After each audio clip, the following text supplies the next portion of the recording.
1998년 빚에 쫓기던 저는 재벌가의 며느리로 들어가게 됐습니다. 남편은 다정했지만 이상한 구석이 있었습니다. 새벽마다 1시간씩 손을 씻었고 방 안 잠긴 서랍은 절대 열어주지 않았습니다. 그러던 남편이 결혼 반년 만에 갑자기 세상을 떠났습니다.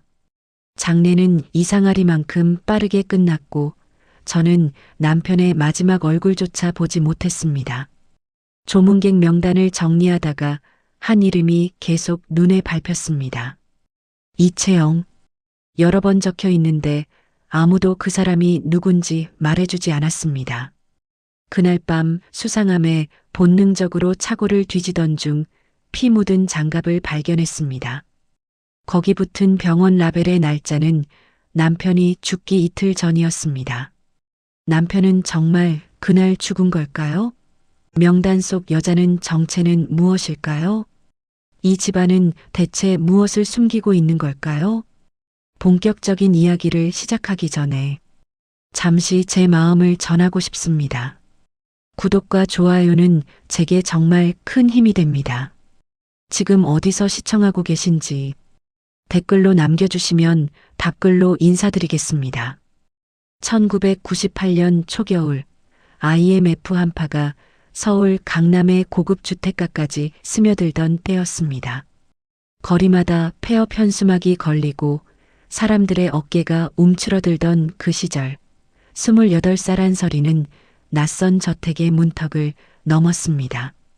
설이는 지방 사립대를 중퇴하고 반지하와 고시원을 전전하던 평범한 여자였습니다. 그런 그녀가 재벌가의 며느리가 된 건 사랑 때문이 아니었습니다. 빚더미에 눌린 친정의 사정이 그녀를 이곳으로 밀어넣었던 것입니다. 결혼식은 화려했습니다. 하얀 드레스, 눈부신 샹들리에 수백 명의 축하객들. 하지만 설이는 그 모든 것이 자신을 위한 게 아니라는 걸 알고 있었습니다. 시아버지 강태훈 회장은 67의 나이에도 눈빛이 서늘했고 악수를 건네는 손에서는 온기가 느껴지지 않았습니다. 축하객들이 빠져나가자마자 이상한 일이 벌어졌습니다. 저택의 문들이 하나씩 순서대로 잠기기 시작한 것입니다. 현관문, 정원으로 통하는 유리문, 서쪽 별채의 철문까지 마치 누군가 정해놓은 순서가 있는 것처럼 딸깍딸깍 소리가 이어졌습니다. 비서실장 최상욱은 50살이 넘은 나이에도 허리가 곧았고 표정에는 감정이라곤 찾아볼 수 없었습니다. 그는 신혼부부의 동선을 마치 업무 보고서처럼 정리했습니다. 몇 시에 어디를 지나갔는지, 누구와 몇 분간 대화했는지까지요. 가사도우미 정복자는 방을 닦으면서도 특정 복도 앞에서는 걸음을 멈췄습니다. 설인이 그 방향을 쳐다보기만 해도 복자는 시선을 피하며 다른 곳으로 발길을 돌렸습니다. 남편 강현우는 32살의 온화한 남자였습니다. 해외 명문대를 나왔고 웃을 때면 눈가에 잔주름이 잡혔습니다. 그는 설인에게 다정했습니다. 하지만 이상한 점이 있었습니다. 현우의 방 안쪽에는 잠긴 서랍이 있었는데 그는 단 한 번도 그것을 열어보인 적이 없었습니다. 설인이 무심코 물었을 때 현우는 잠깐 굳은 표정을 지었다가 이내 웃음으로 덮어버렸습니다. 별거 아니에요. 오래된 서류들이에요. 그의 목소리는 부드러웠지만 설이는 그 안에 숨긴 무언가가 있다는 걸 느꼈습니다. 더 이상한 건 새벽마다 들려오는 물소리였습니다. 현우는 밤마다 1시간이 넘도록 손을 씻었습니다. 욕실 문틈으로 새어나오는 불빛 아래 그의 그림자가 똑같은 동작을 반복하는 게 보였습니다. 설이는 저택의 서쪽 별채에서 이상한 냄새를 맡았습니다. 금속이 타는 듯한 날카롭고 불쾌한 냄새였습니다. 그 냄새는 밤이면 더 진해졌고 아침이 되면 감쪽같이 사라졌습니다. 뒷마당 쓰레기통을 지나가다 설이는 발을 멈췄습니다. 잿가루가 비에 젖어 굳어 있었습니다. 서류를 태운 것 같았습니다. 누가 왜 무엇을 태웠는지는 알 수 없었지만 그 잿더미 속에서 종이 조각 하나가 바람에 날려 서린의 발밑으로 굴러왔습니다. 신우이 강윤아는 25살의 의대생이었습니다. 그녀는 별채를 혼자 썼고 가족들과도 거의 어울리지 않았습니다. 냉담하고 표정이 없는 얼굴. 서린과 눈이 마주쳐도 인사 한마디 없이 지나쳤습니다. 윤아가 외출해서 돌아올 때마다 신발에는 흙이 묻어 있었습니다. 하지만 그 흙은 저택안 정원의 흙과 결이 달랐습니다. 더 검고 더 축축했습니다. 마치 다른 어딘가를 다녀온 것처럼요. 그날 밤이었습니다. 서린은 화장실을 다녀오다가 복도 끝에서 발을 멈췄습니다. 잠긴 방문 아래로 서류 봉투가 미끄러져 들어가는 게 보였습니다. 누군가 안에서 그것을 받아들이는 기척이 있었습니다. 서린은 숨을 죽이고 그 봉투를 보았습니다. 봉투 표면에는 현우의 이름이 아닌 낯선 영문 이니셜이 찍혀 있었습니다. C, Y. 그 두 글자가 희미한 조명 아래 선명하게 빛났습니다. 다음 날 시아버지 태훈이 서린을 불렀습니다. 며느리 휴대폰을 새 걸로 바꿔줄게. 요즘 신형이 좋다더군. 그의 말투는 친절했지만 서린은 거부할 수 없다는 걸 알았습니다. 태훈은 기존 유심을 회수했고 새 휴대폰에는 연락처가 하나도 저장되어 있지 않았습니다. 친정 번호도 친구 번호도 모든 것이 지워져 있었습니다. 겨울비가 내리는 오후였습니다. 서린은 차고 앞을 지나다가 운전기사 서명우를 보았습니다. 40살쯤 되어 보이는 과묵한 남자였습니다. 그는 검은 테이프가 감긴 상자를 옮기다가 손을 다쳤습니다. 상자가 기울어지면서 안에서 작은 금속 열쇠가 바닥으로 굴러나왔습니다.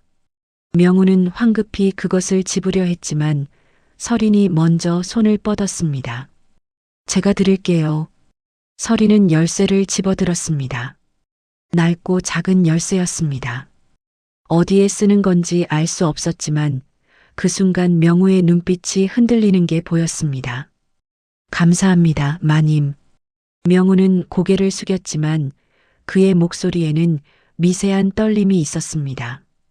서린은 열쇠를 돌려주는 대신 주머니에 넣었습니다. 왜 그랬는지는 자신도 몰랐습니다. 그냥 그래야 할 것 같았습니다. 그 밤 저택은 유난히 조용했습니다. 하지만 서린은 잠들 수 없었습니다. 주머니 속 차가운 열쇠를 만지작거리며 그녀는 이 집에 무언가가 있다는 걸 직감했습니다. 이 화려한 저택 어딘가에 아무도 열지 못하게 잠가둔 비밀이 있다는 것을요. 꽃이 피기도 전에 찬 바람이 되돌아오던 1999년 이른 봄이었습니다. 서린이 이 저택에 발을 들인 지 넉 달이 조금 넘었을 때 그날은 아무런 예고 없이 찾아왔습니다. 새벽 러닝을 나갔던 현우가 돌아오지 않았습니다. 대신 돌아온 건 그의 죽음이었습니다. 급성 심장 이상. 주치의 김도연이 작성한 사망 진단서에는 그렇게 적혀 있었습니다. 50살이 넘은 의사는 서류를 건네며 고개를 숙였지만 그의 눈은 서린을 피했습니다. 서린은 남편의 얼굴을 끝까지 확인하지 못했습니다. 시아버지 태훈이 막았기 때문입니다. 상태가 좋지 않아. 며느리가 볼 필요 없어. 그의 목소리는 단호했고 서린은 그 앞에서 아무 말도 할 수 없었습니다. 결혼한 지 반년도 되지 않아 과부가 된 28살의 여자. 그녀에게는 아무런 권리가 없었습니다. 장례는 비정상적으로 빠르게 진행됐습니다. 사흘장도 아닌 이틀 만에 모든 것이 끝났습니다. 상주 역할은 큰아주버니 강재문이 도맡았고 45의 그는 조문객들 앞에서 능숙하게 슬픔을 연기했습니다. 시어머니 오정희는 61살의 나이에도 손놀림이 침착했습니다. 상복을 입은 채로 제사 음식을 준비하는 모습이 마치 오래전부터 이날을 알고 있었던 것처럼 자연스러웠습니다. 태우는 조문객들 앞에서만 표정을 바꿨습니다. 눈가를 훔치고 목소리를 떨고 아들을 잃은 아버지의 슬픔을 연기했습니다. 하지만 조문객이 돌아서는 순간 그의 얼굴에서 감정이 지워졌습니다. 마치 스위치를 끄듯이요. 서리는 조문객 명단을 훑어보다가 한 이름에서 멈췄습니다. 이채영. 그 이름이 여러 번 적혀 있었습니다. 하지만 누구도 그 사람을 상주석에 앉히지 않았고 아무도 그 이름을 입에 올리지 않았습니다. 장례가 끝난 뒤 저택은 빠르게 정리됐습니다. 비서실장 최상욱은 CCTV 저장 장치를 새 것으로 교체했습니다. 운전기사 서명우는 차 키를 제외한 모든 열쇠를 회수해 가사도우미 정복자에게 넘겼습니다. 서리는 남편 방에 들어갔다가 이상한 점을 발견했습니다. 현우의 냄새가 사라져 있었습니다. 그가 쓰던 향수, 그의 옷에 배어 있던 채취, 모든 것이 깨끗이 지워져 있었습니다. 벽장을 열어보니 옷걸이 배열이 달라져 있었습니다. 현우는 셔츠를 색깔별로 정리하는 습관이 있었는데 지금은 아무렇게나 걸려 있었습니다. 누군가 이 방을 뒤졌다가 다시 정리한 것이 분명했습니다. 더 이상한 건 현우의 휴대폰이었습니다.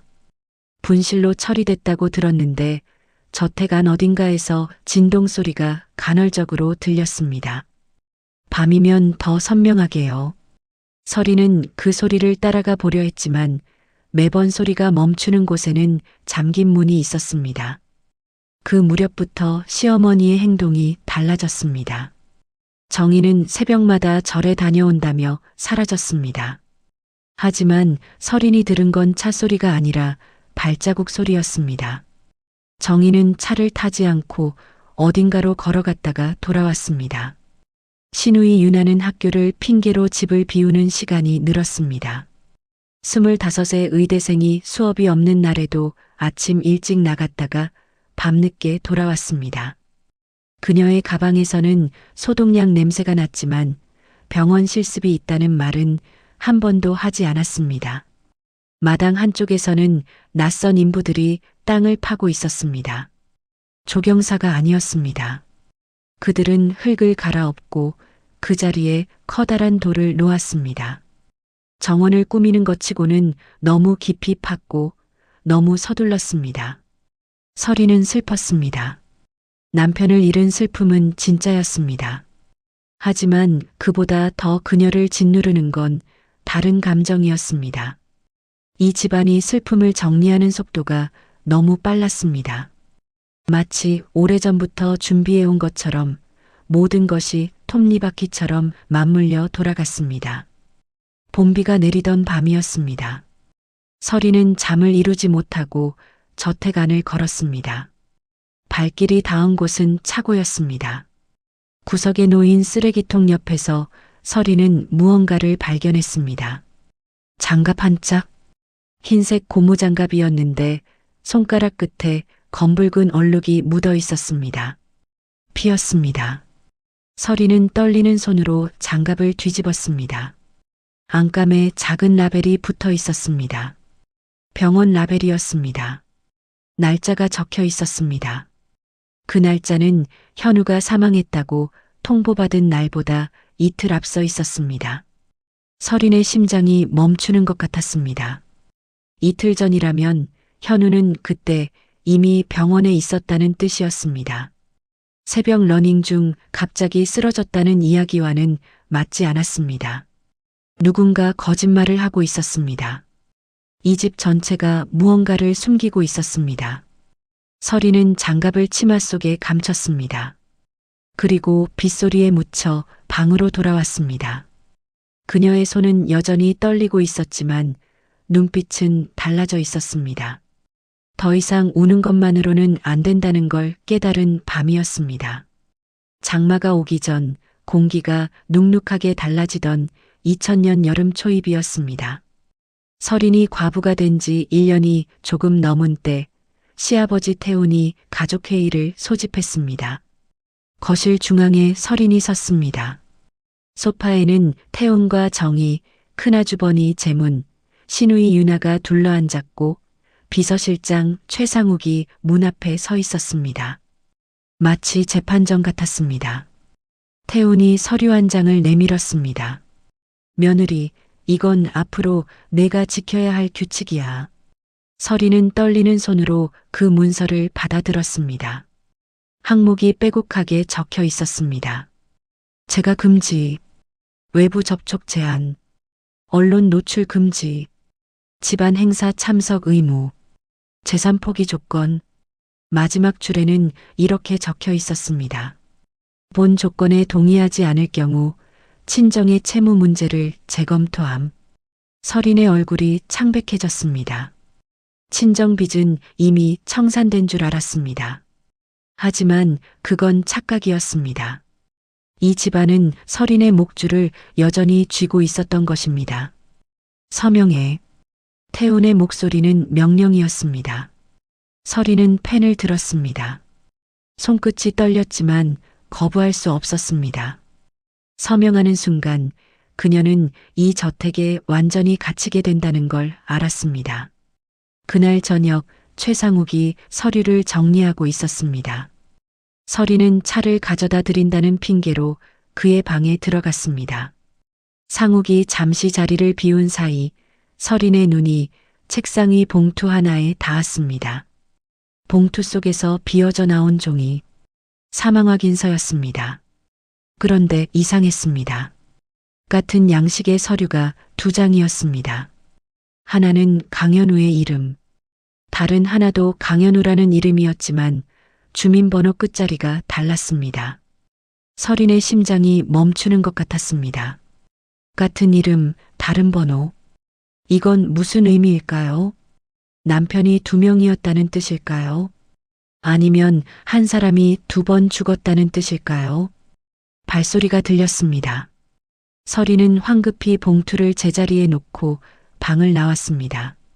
복도에서 마주친 상욱의 눈이 날카로웠지만 그는 아무 말 없이 지나갔습니다. 그날 밤 장맛비가 쏟아졌습니다. 설이는 결혼 첫날 주었던 금속 열쇠를 꺼냈습니다. 1년 넘게 어디에 쓰는 건지 몰랐던 그 열쇠. 설이는 남편 방으로 향했습니다.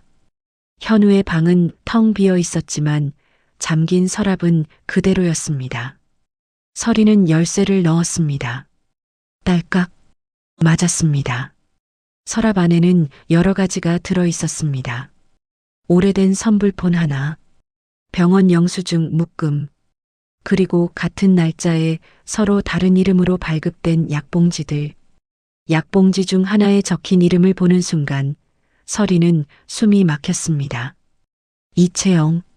장례식 조문객 명단에 여러 번 적혀 있던 바로 그 이름이었습니다. 이채영은 누구일까요? 왜 현우의 서랍에 그녀의 약이 있는 걸까요? 설인의 머릿속에서 질문들이 폭풍처럼 몰아쳤습니다. 새벽 무렵이었습니다.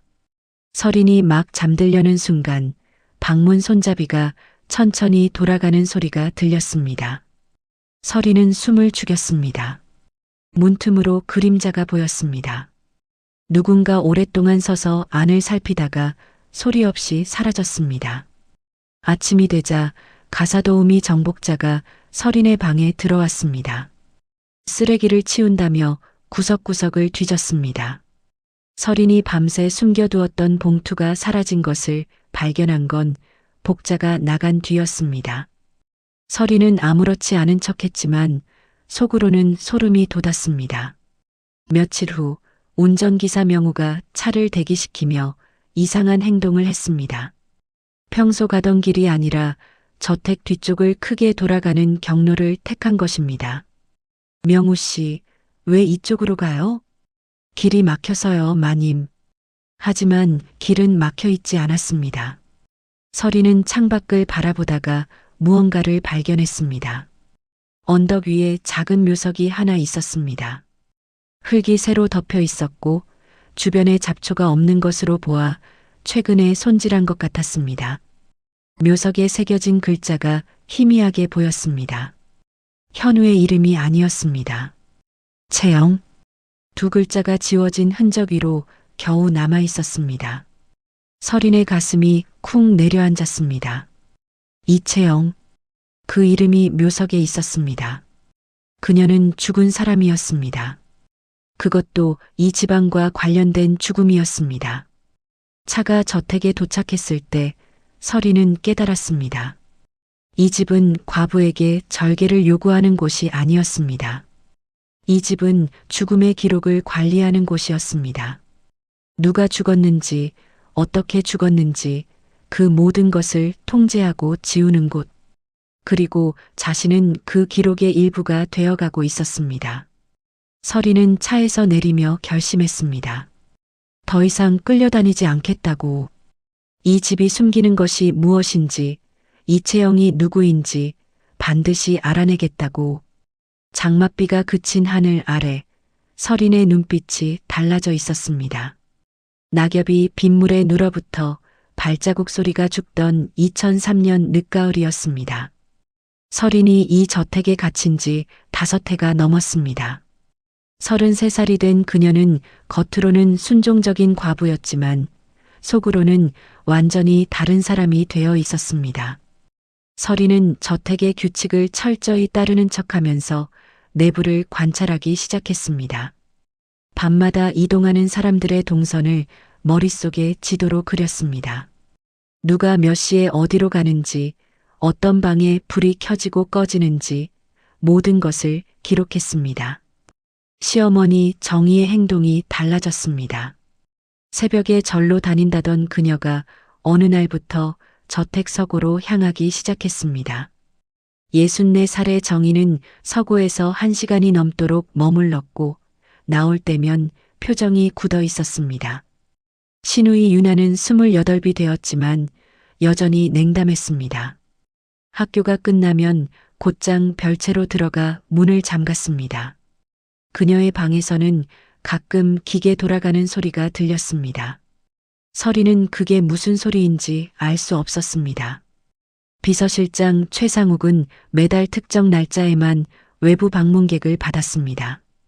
방문객은 항상 검은 파일을 들고 왔다가 빈손으로 나갔습니다. 그들의 얼굴은 매번 달랐지만 걸음걸이는 똑같이 조심스러웠습니다. 설이는 운전기사 명우에게서 이상한 점을 발견했습니다. 45이 된 그는 겉으로는 무표정했지만 작은 행동들이 달랐습니다. 차 안의 라디오 채널을 일부러 뉴스로 맞춰두었고 운전할 때 굳이 사람 많은 거리를 지나갔습니다. 어느 날 설이는 깨달았습니다. 명우가 자신에게 바깥 세상의 공기를 맡게 해주고 있다는 것을요. 이 저택에서 유일하게 숨을 쉬는 사람처럼 느껴졌습니다. 설이는 조심스럽게 명우의 사물함을 살펴보았습니다. 거기서 명함 한 장을 발견했습니다. 법무사 백승철, 호적 정정과 사망 기록 정리 전문이라는 소문이 있는 인물이었습니다. 저택 곳곳에서 이상한 흔적들이 계속 발견됐습니다. 가구 아래에서 같은 브랜드의 일회용 장갑이 연달아 나왔습니다. 욕실 배수구에는 염속의 세정제 잔향이 매번 진하게 남아 있었습니다. 누군가 무언가를 반복적으로 닦아내고 있었습니다. 가을비가 내리던 날이었습니다. 설인이 저택 정문 근처를 지나가다가 한 여자와 마주쳤습니다. 30 후반쯤 되어 보이는 여자는 정문 앞에서 경비원과 실랑이를 벌이고 있었습니다. 저는 현우 씨 친구예요. 잠깐만 들어가게 해주세요. 여자의 목소리에는 절박함이 묻어 있었습니다. 하지만 경비원은 단호하게 거절했고 여자는 결국 돌아섰습니다. 그 순간 여자와 설인의 눈이 마주쳤습니다. 혹시 한설인 씨예요? 설인은 대답하지 못했습니다. 경비원이 여자를 밀어냈고 여자는 명함 한 장을 던지듯 놓고 사라졌습니다. 기자 박지연.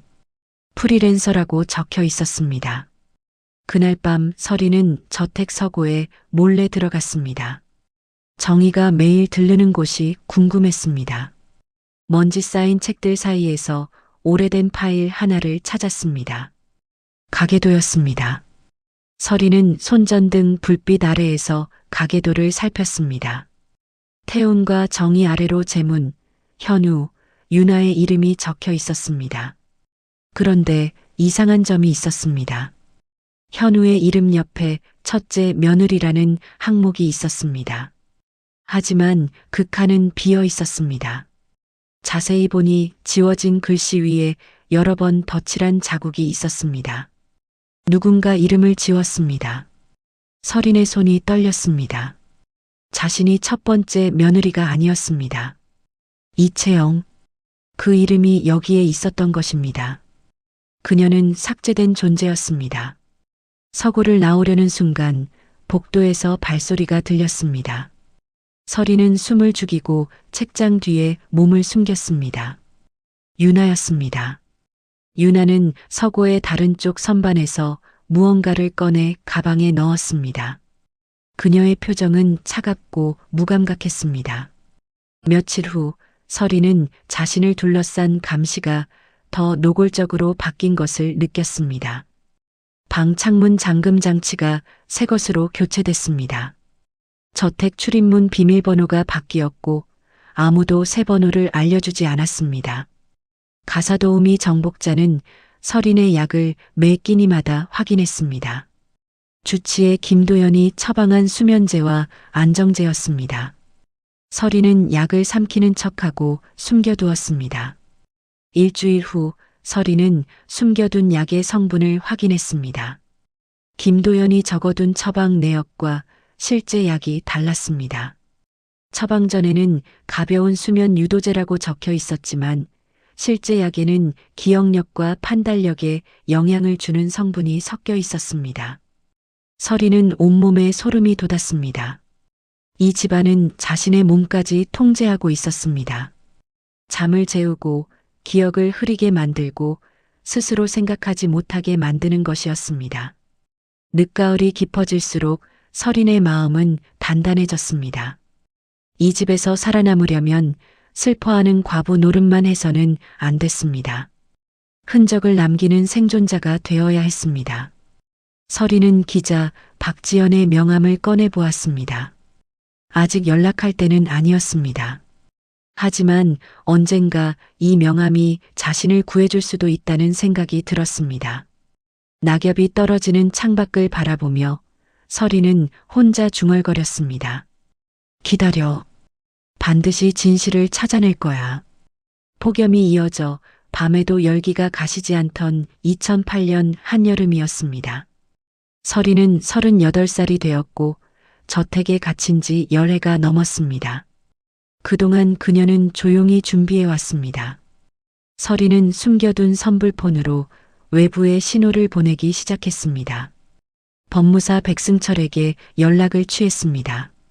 백승철은 처음에는 경계했지만 서린이 강태훈 회장의 며느리라는 것을 알자 태도가 달라졌습니다. 호적 기록 열람이요? 그건 좀 복잡한데. 백승철의 목소리는 조심스러웠습니다. 하지만 서린은 포기하지 않았습니다. 몇 주에 걸친 설득 끝에 백승철은 비공식적인 경로로 기록을 확인해 주겠다고 했습니다. 며칠 후 백승철에게서 연락이 왔습니다. 그가 전한 내용은 서린의 세계를 뒤흔들었습니다. 강현우의 주민등록 기록에는 사망 표시가 2번 존재했습니다. 첫 번째 사망은 1989년 다른 지역에서 처리된 이력이었습니다. 그리고 두 번째 사망이 1999년 서린이 알고 있는 그 죽음이었습니다. 서린은 전화기를 든 채 멍해졌습니다. 현우는 과거에 한 번 죽은 사람으로 기록되었다가 어떤 절차로 다시 살아난 것처럼 정리되어 있었습니다. 이건 단순한 행정 오류가 아니었습니다. 이 집안은 사람의 존재 자체를 문서로 지웠다가 되살릴 수 있는 힘을 가지고 있었습니다. 서리는 이채영에 대해서도 물었습니다. 백승철의 대답은 더 충격적이었습니다. 이채영이라는 사람은 기록상 존재하지 않습니다. 완전히 소거되어 있어요. 다만 그녀가 마지막으로 등록했던 주소지가 있었습니다. 오래전에 철거된 다세대 주택이었습니다. 서리는 그 철거 이력을 추적했고 거기서 강태훈이 운영하던 건설사의 이름을 발견했습니다. 이채영은 단순히 사라진 게 아니었습니다. 이 집안이 그녀를 지웠습니다. 그녀가 살던 곳까지 밀어버리면서요. 같은 시기 저택 내부에서는 균열이 생기기 시작했습니다. 큰아주버니 재문과 시아버지 태훈 사이의 갈등이 표면으로 드러났습니다. 50살이 된 재문은 그룹 승계를 앞세워 73살의 태훈에게 압박을 가했습니다. 아버지, 이제 저한테 넘기셔야죠. 언제까지 붙들고 계실 겁니까? 재문의 목소리가 서재에서 새어나왔습니다. 태훈의 대답은 들리지 않았지만 그날 이후 저택의 분위기가 더 험악해졌습니다. 태훈은 며느리 통제를 더 강화했습니다. 집안 스캔들 가능성을 원천 차단하려는 것이었습니다. 서린의 외출은 더 제한됐고 통화 기록이 검열되기 시작했습니다. 서린은 그 틈을 이용해 별채에 숨어있던 상자를 열었습니다. 유나의 방 근처 창고에서 발견한 것이었습니다. 상자 안에는 병원 CCTV 캡처 사진들이 있었습니다. 사진 속에는 현우가 병원 복도를 걸어가는 장면이 있었습니다. 그리고 다른 사진에는 얼굴이 가려진 여성이 휠체어에 앉아 있었습니다. 날짜를 확인한 서린의 손이 떨렸습니다. 현우의 장례 직전이었습니다. 서린은 사진을 자세히 들여다보았습니다. 휠체어에 앉은 여성의 손목에 팔찌가 보였습니다. 거기에 이니셜이 새겨져 있었습니다. C, Y. 결혼 첫날 본 봉투의 이니셜과 같았습니다. 더 끔찍한 사실이 있었습니다. 사진들 사이에 메모가 끼어 있었는데 필체가 유나의 것이었습니다. 병원 출입 시간과 약품 목록이 정리되어 있었습니다. 유나는 단순한 철없는 시누이가 아니었습니다. 31살이 된 그녀는 집안의 정리 작업에 동원된 내부 실행자였습니다. 폭염이 계속되면서 서린의 몸 상태가 급격히 나빠졌습니다. 어지러움과 구토가 반복됐습니다. 시어머니 정희가 서린을 절로 데려갔습니다. 해광 스님을 만나게 해주겠다면서요. 67이 된 정희는 다정한 목소리로 말했습니다. 마음이 힘들 때는 부처님께 의지하는 게 좋아. 스님이 잘 위로해 주실 거야.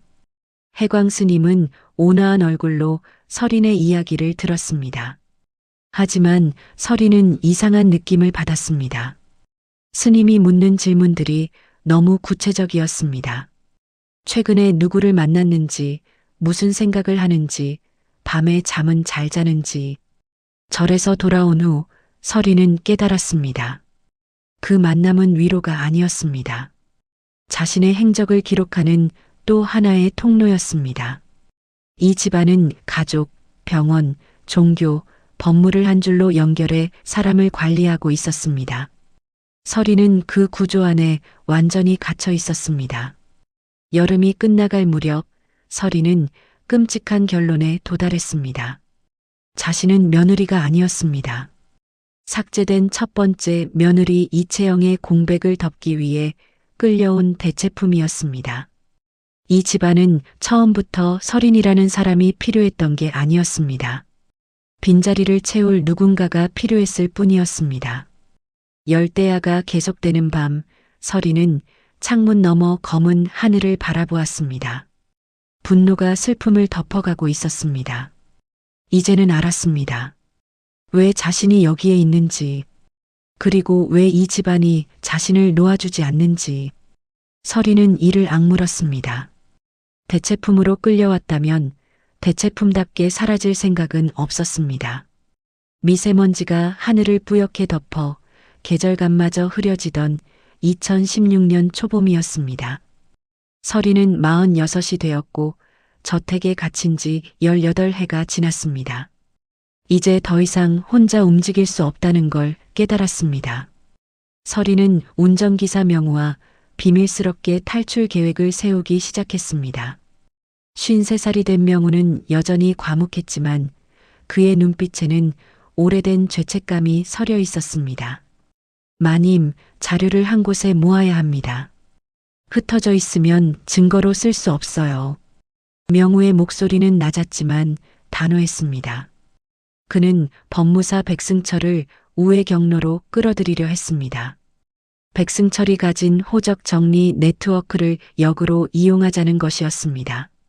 같은 시기 기자 박지연이 다시 나타났습니다. 46이 된 그녀는 여전히 집요했습니다.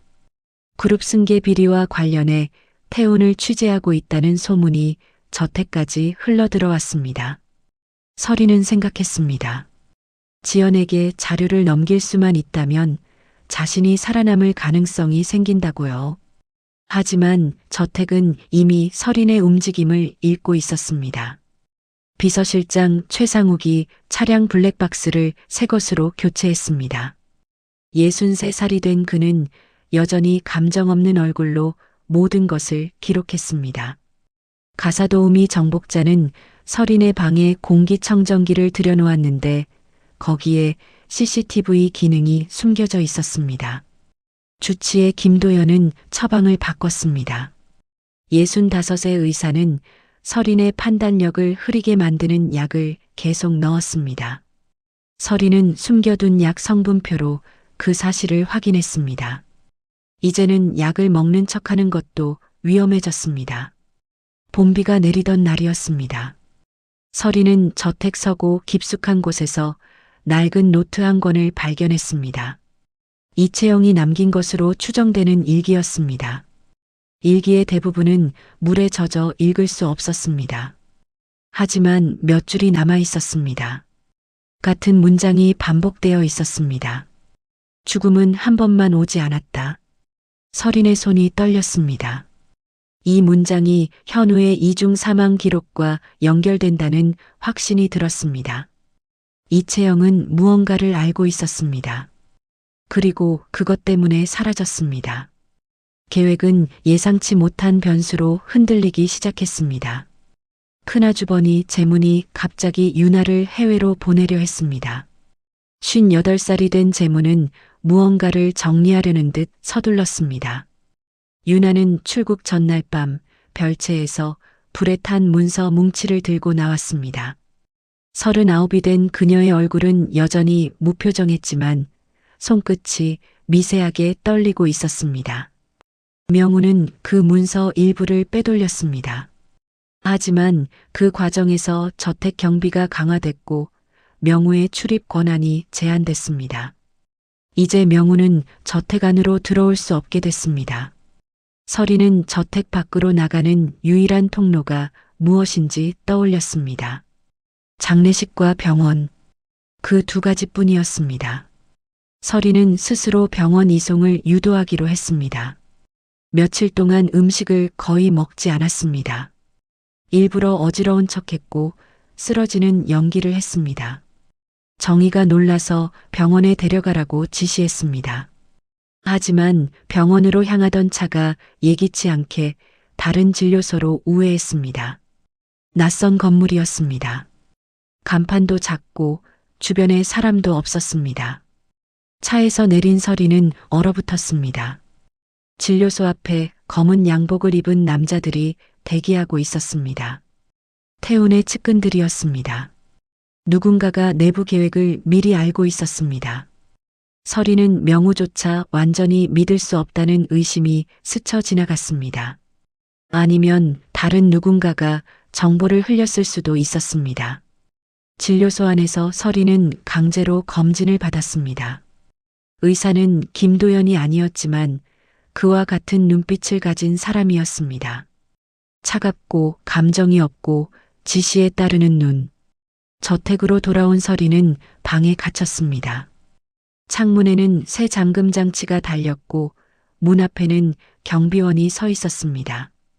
봄이 끝나갈 무렵 서린은 전략을 바꾸기로 했습니다. 자료를 지키는 것보다 자료가 존재한다는 사실 자체를 퍼뜨리는 것이 생존에 유리하다고 판단했습니다. 서린은 단편적인 단서들을 여러 곳에 분산시키기 시작했습니다. 숨겨둔 선불폰으로 사진을 찍어 여러 이메일 주소로 보냈습니다. 친구에게 USB를 맡겼습니다. 은행 보관함에 복사본을 넣었습니다. 백승철에게도 일부를 전달했습니다. 모든 것을 한 곳에 두면 한 번에 사라집니다. 하지만 흩어놓으면 전부 지우기 어렵습니다. 서린은 그렇게 생각했습니다. 78이 된 태우는 여전히 저택을 지배하고 있었습니다. 하지만 그의 건강이 나빠지고 있다는 소문이 돌았습니다. 재무는 승계를 서두르고 있었고 저택 안의 권력 균형이 흔들리기 시작했습니다. 서린은 창밖을 바라보았습니다. 미세먼지 낀 하늘 아래 벚꽃이 피었다 지고 있었습니다. 그녀는 아직 이 집안에 있었지만 이제 혼자가 아니었습니다. 자신이 뿌려놓은 씨앗들이 어딘가에서 자라고 있을 거라고 믿었습니다.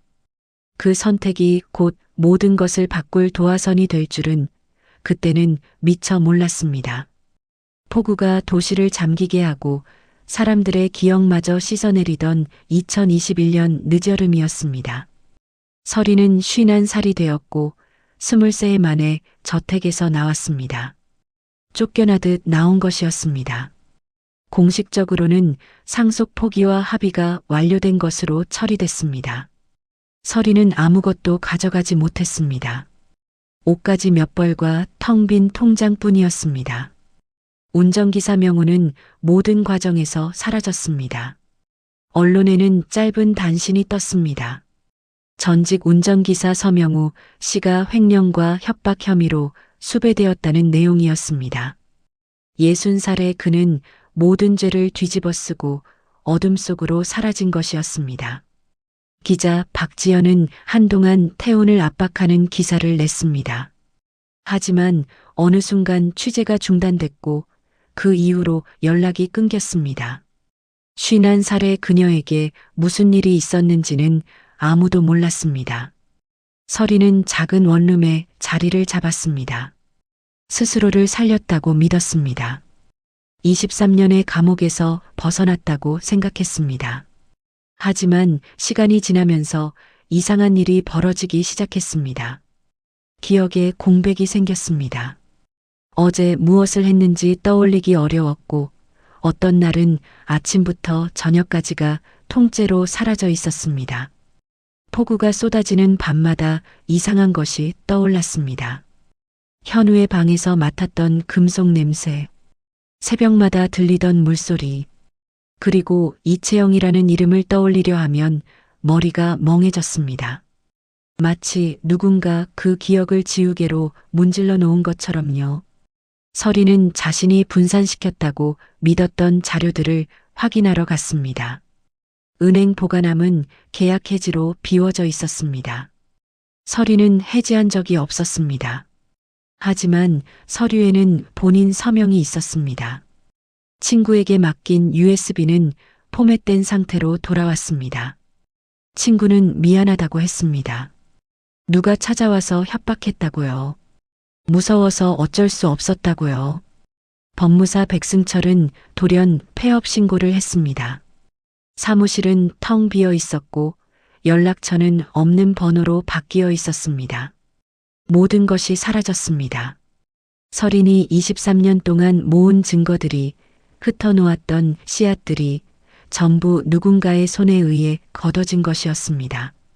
서린은 빈 보관함 앞에 서서 온몸에 힘이 빠지는 것을 느꼈습니다. 그때 끔찍한 진실이 떠올랐습니다. 태훈이 자신을 죽이지 않은 이유, 그건 자비가 아니었습니다. 서린이 이미 결정적인 증거를 자신의 손으로 없애도록 설계되어 있었기 때문이었습니다. 김도연의 약은 기억을 조각냈습니다. 정의의 종교 상담은 서린의 판단을 흐리게 만들었습니다. 최상욱의 문서 정리는 서린이 무엇을 알고 무엇을 모르는지 통제했습니다. 유나의 병원 기록은 서린의 몸 상태를 조절하는 데 쓰였습니다. 서린은 가장 위험한 순간마다 스스로 증거를 폐기하는 행동을 반복해왔습니다. 은행 보관함 해지 서류의 서명. 그건 정말 자신의 글씨였습니다. 약에 취해 무의식 상태에서 한 것인지 아니면 기억이 지워진 것인지 알 수 없었습니다. 이 집안은 서린을 죽이지 않았습니다. 대신 서린 스스로 모든 것을 지우게 만들었습니다. 완벽한 범죄였습니다. 폭우가 쏟아지는 밤, 서린은 창가에 앉아 빗줄기를 바라보았습니다. 절망이 밀려왔습니다. 23년이 헛된 것처럼 느껴졌습니다. 그때 하나의 기억이 떠올랐습니다. 장례 직전 병원 복도, 휠체어에 앉은 여자를 스쳐 지나가던 순간, 서린은 그 여자의 손목을 잠깐 만졌습니다. 팔찌가 차가웠습니다. 그 팔찌에 작은 열쇠가 달려 있었습니다. 서린이 결혼 첫날 차고에서 주었던 열쇠와 한 쌍이었습니다. 서린은 벌떡 일어났습니다. 그 열쇠, 아직 가지고 있었습니다. 23년 동안 한 번도 버리지 않았습니다. 왜인지는 몰랐지만 그냥 버릴 수 없었습니다. 이채영은 단순한 피해자가 아니었을 수 있습니다. 그녀는 서린에게 무언가를 전달하려 했을 가능성이 있었습니다. 열쇠가 그 증거였습니다. 서린은 깨달았습니다. 남아있는 유일한 단서는 자신의 몸과 기억뿐이라는 것을요. 약에 의해 조각났지만 완전히 지워지지는 않은 기억. 그리고 이 낡은 열쇠. 더 이상 누군가에게 폭로를 맡기지 않기로 했습니다. 명우도, 지연도, 백승철도 모두 사라졌습니다. 믿을 사람은 아무도 없었습니다. 아니, 처음부터 없었는지도 모릅니다. 2021년 늦여름이 끝날 무렵, 서린은 스스로 기록을 다시 쓰기 시작했습니다. 가문의 이름이 아닌 자신의 이름으로요. 법적 절차와 취재를 동시에 움직이기로 했습니다. 서린은 새 노트를 펼쳤습니다. 첫 페이지에 이렇게 썼습니다. 1998년 초겨울, 나는 강태훈 회장의 집안에 며느리로 들어갔다. 진실은 아직 완전히 밝혀지지 않았습니다. 83세의 태훈은 여전히 살아있었고 그 집안은 여전히 권력을 쥐고 있었습니다. 하지만 서린도 살아남았습니다. 그리고 살아남은 사람이 진실을 되찾습니다. 서린은 그 불길한 확신을 품고 펜을 들었습니다. 빗소리가 창문을 두드렸습니다. 서린의 손끝에서 글자들이 태어나기 시작했습니다. 이야기는 아직 끝나지 않았습니다. 오늘의 이야기 어떠셨나요? 댓글에서 자유롭게 이야기해 주세요. 다음번에도 재밌는 이야기로 돌아오겠습니다. 감사합니다.